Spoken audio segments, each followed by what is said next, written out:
Hello, I'm Dr. Shaw. Are you Mr. McTeer's daughter? Yes, I'm Penny Simmons, and this is my father, Jack McTeer.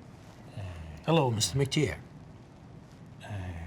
I understand that you brought your dad to the emergency. Can you tell me about what has led to this?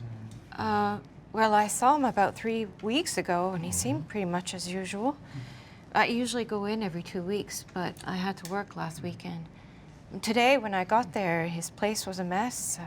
He wasn't making any sense, and when I tried to get him to tell me what was wrong, he just yelled at me. What was he like 3 weeks ago? 3 weeks ago, he seemed fine. He wasn't confused. He lives alone, and he's not the easiest man to get along with. A stubborn old farmer. He was complaining about his renters, which is nothing new.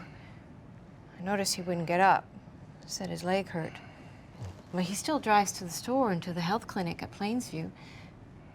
I think he takes his medication. Today, his place was a mess. And as you can see, he's not taking care of himself anymore. I'm really worried about him. I don't know if he takes his medications, but I brought in all the bottles I could find. Okay.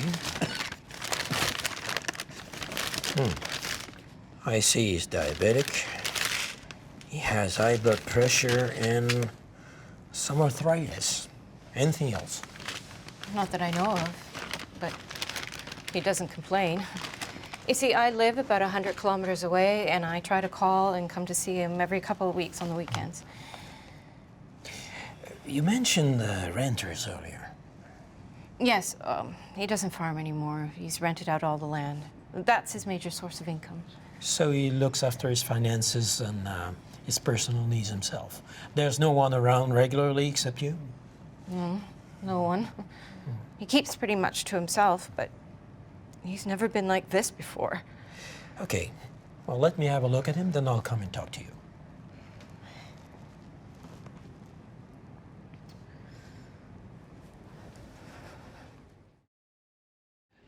Mrs. Simmons, I've taken a look at your father.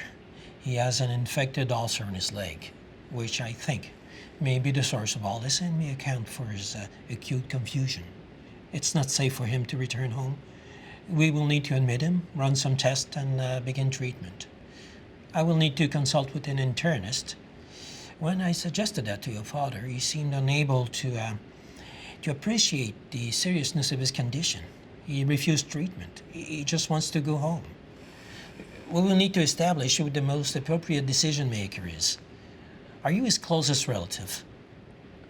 I'm the only child. My mother's passed away, so I guess it's up to me to make these decisions. I see.